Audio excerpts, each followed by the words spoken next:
শ্রীমৎ স্বামী গৌতমানন্দজি মহারাজ 1929 সালের 15ই এপ্রিল বেঙ্গালুরুতে জন্মগ্রহণ করেন। এই মহান প্রাণ মহারাজজির জীবন কাহিনী থাকছে আমার আজকের ভিডিওতে। নমস্কার, উপাসনা ইউটিউব চ্যানেলের সকল দর্শক শ্রোতা বন্ধুকে আমন্ত্রণ জানাই আমার আজকের ভিডিওতে। বর্তমানে রামকৃষ্ণ মঠ এবং রামকৃষ্ণ মিশনের সংঘাধ্যক্ষ শ্রীমৎ স্বামী গৌতমানন্দজি মহারাজ। স্বামী গৌতমানন্দজি মহারাজ হলেন রামকৃষ্ণ মঠ এবং রামকৃষ্ণ মিশনের সপ্তদশ সংঘাধ্যক্ষ। 2024 সালের 26শে মার্চ রামকৃষ্ণ মঠ এবং রামকৃষ্ণ মিশনের ষোড়শ সংঘাধ্যক্ষ শ্রীমৎ স্বামী শরণানন্দজি মহারাজের মহাপ্রয়াণের পর তিনি তার স্থলাভিষিক্ত হন। 2024 সালের 24শে এপ্রিল বেলুড় মঠের অছি পরিষদ ও মিশন পরিচালনা সমিতির সভায় তাকে রামকৃষ্ণ মঠ ও রামকৃষ্ণ মিশনের সপ্তদশ সংঘাধ্যক্ষ নির্বাচিত করা হয়। তিনি 2024 সালের 1 মে বেলুড় মঠের সপ্তদশ সংঘাধ্যক্ষ হিসেবে আনুষ্ঠানিকভাবে পদ গ্রহণ করেন। শ্রীমৎ স্বামী গৌতমানন্দজি মহারাজ 1929 সালে ব্রিটিশ ভারতের অধুনা কর্ণাটক রাজ্যের বেঙ্গালুরুতে তামিলনাড়ুর কেথান্ডপট্টি থেকে আসা এক ধার্মিক পরিবারে জন্মগ্রহণ করেন। তিনি বেঙ্গালুরু শেষাদ্রিপুরম হাই স্কুলে বিদ্যালয়ে পাঠ গ্রহণ করেন এবং গভর্নমেন্ট সেন্ট্রাল কলেজে পড়াশোনা করেন। 1951 সালে যৌবনকালেই গৌতমানন্দজি রামকৃষ্ণ মঠের বেঙ্গালুরু শাখার সংস্পর্শে আসেন। তখন থেকেই তার নিয়মিত যোগাযোগের কারণে সেখানে মঠের স্বামী জ্যোতি স্বরূপানন্দজির আধ্যাত্মিক নির্দেশনায় ঘনিষ্ঠ হন এবং পরবর্তীকালে 1955 সালে তার কাছে মন্ত্র দীক্ষা নেন। পরের বছর তিনি তার গুরুর পরামর্শে রামকৃষ্ণ মিশনের নয়া দিল্লি শাখায় যোগদান করেন। সেই সময় দিল্লি শাখার নেতৃত্বে ছিলেন স্বামী রঙ্গনাথানন্দজি মহারাজ, যিনি পরে রামকৃষ্ণ মঠ ও মিশনের ত্রয়োদশ অধ্যক্ষ নির্বাচিত হন। শ্রীমৎ স্বামী রঙ্গনাথানন্দজি এই তরুণকে সন্ন্যাস জীবনের পথে পরিচালিত করেন। 1960 সালে তিনি বেলুড় মঠের প্রবেশিক্ষা প্রশিক্ষণ কেন্দ্রে যোগদান করেন। 2 বছরের প্রশিক্ষণ শেষে তিনি 1962 সালে মঠের অষ্টম অধ্যক্ষ শ্রীমৎ স্বামী বিশুদ্ধানন্দজি মহারাজের কাছ থেকে ব্রহ্মচর্য দীক্ষা এবং নাম ব্রহ্মচারী আত্মাচৈতন্য গ্রহণ করেন। এরপর তিনি শ্রীমৎ স্বামী সোহনানন্দজির সঙ্গে দিল্লিতে ফিরে আসেন এবং 2 বছর স্বামী সোহনানন্দজিকে সহায়তা করেন। 1964 সালে ব্রহ্মচারী আত্মচৈতন্য দিল্লি থেকে মেঘালয়ের সোহারা আশ্রমে যান। সোহরা শাখা সংলগ্ন উপজাতীয় জনগোষ্ঠীর সর্বাত্মক উন্নয়নের প্রভূত কাজ করেন। এরপর আত্মচৈতন্য সন্ন্যাস গ্রহণের জন্য বেলুড় মঠে আসেন। রামকৃষ্ণ মঠ ও মিশনের দশম সংঘাধ্যক্ষ শ্রীমৎ স্বামী বীরেশ্বরানন্দজি মহারাজ তাকে সন্ন্যাস দীক্ষা এবং স্বামী গৌতমানন্দ নাম প্রদান করেন। স্বামী গৌতমানন্দজি মহারাজের রামকৃষ্ণ ভাবধারার অনেক প্রবীণ সন্ন্যাসী মহারাজের সংস্পর্শে আসার সৌভাগ্য হয়েছে। উল্লেখিত গুরু ছাড়াও তারা হলেন স্বামী অভয়ানন্দজি অর্থাৎ ভারত মহারাজ, স্বামী শঙ্করানন্দজি যিনি সপ্তম সংঘাধ্যক্ষ ছিলেন, স্বামী মাধবানন্দজি যিনি অষ্টম সংঘাধ্যক্ষ ছিলেন, স্বামী নির্বাণানন্দজি অর্থাৎ সুরজি মহারাজ এবং শ্রী শ্রী মায়ের একজন শিষ্য স্বামী শান্তানন্দজি প্রমুখেরা।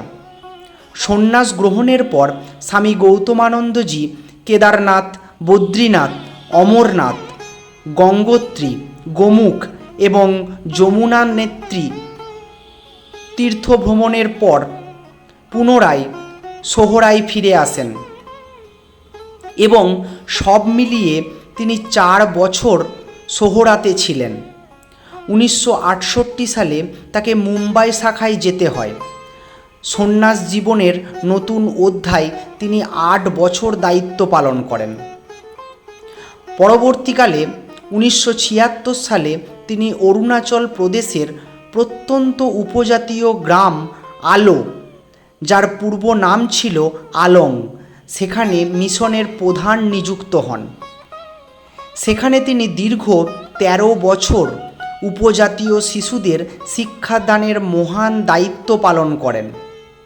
সেখানকার স্কুল যেমন ক্রমে ক্রমে প্রাথমিক হতে মাধ্যমিক ও উচ্চ মাধ্যমিক স্তরে উন্নীত হয়, তেমনি শিক্ষার্থীদের অগ্রগতিতে 1985 সালে স্কুলটি শিশু কল্যাণে সেরা কাজের জন্য জাতীয় পুরস্কার লাভ করে। স্কুলে ফুটবল দল 1986 এবং 1988 সালে 2 বার সুব্রত মুখার্জি কাপ ফুটবল টুর্নামেন্টে রানার্স আপ হয়। 1989 সালে স্বল্প সময়ের জন্য তাকে রায়পুর কেন্দ্রের প্রধানের দায়িত্ব নিতে হয়। সেখানে অবস্থানকালে 1990 সালে রামকৃষ্ণ মঠের অছি পরিষদের ট্রাস্টি ও রামকৃষ্ণ মিশনের পরিচালনা সমিতির সদস্য হন। পরে তিনি অধুনা ছত্তিশগড়ের নারায়ণপুরের দায়িত্ব নিতে প্রত্যন্ত এবং উপজাতি অধ্যুষিত এলাকার জনসাধারণের মধ্যে অত্যন্ত কঠিন পরিস্থিতির মাঝে শিক্ষা প্রসারের কাজ করেছেন। 2 বছর নারায়ণপুরে সেবামূলক কাজের পর 1991 সালে ডিসেম্বর মাসে সারদা পীঠ কেন্দ্রের দায়িত্ব নেন। পরবর্তী 3 বছর দক্ষতার সঙ্গে তিনি পরিচালনা ছাড়াও সারদা পীঠের ছত্রছায়ায় বেশ কয়েকটি শিক্ষা প্রতিষ্ঠান শুরু করেন। 1995 সালে স্বামী গৌতমানন্দজি মহারাজ সমগ্র দক্ষিণ ভারতের অত্যন্ত গুরুত্বপূর্ণ শাখা চেন্নাই, যার স্থান বেলুড় মঠের পরেই গণ্য করা হয়, সেখানকার প্রধান নিযুক্ত হন। এখানে 3 দশকের কার্যকালে তিনি অসামান্য কাজের স্বাক্ষর রেখেছেন। 1997 সালে স্বামী বিবেকানন্দের প্রত্যাবর্তনের শতবর্ষে রামেশ্বরম থেকে চেন্নাই পর্যন্ত শোভাযাত্রা, 2003 এবং 2013 সালে যথাক্রমে সারদা মা এবং স্বামী বিবেকানন্দের 150তম জন্মবার্ষিকী যথাযথভাবে পালন করেছেন। তিনি দেশে বহু ত্রাণ অভিযানে অংশ নিয়েছিলেন। পণ্ডিচেরি, অন্ধ্রপ্রদেশের কাডাপা ও তিরুপতি এবং তামিলনাড়ুর চেঙ্গাম, তাঞ্জাভুর, থিরুমকুডাল এবং ভিরুপুলমে মিশনের নতুন শাখা স্থাপনে সহায়তা করেছিলেন। অছি পরিষদ তাকে ভক্তদের আধ্যাত্মিক দীক্ষা দেওয়ার অনুমোদন দিলে তিনি 2012 সালে আধ্যাত্মিক মন্ত্রদান শুরু করেন।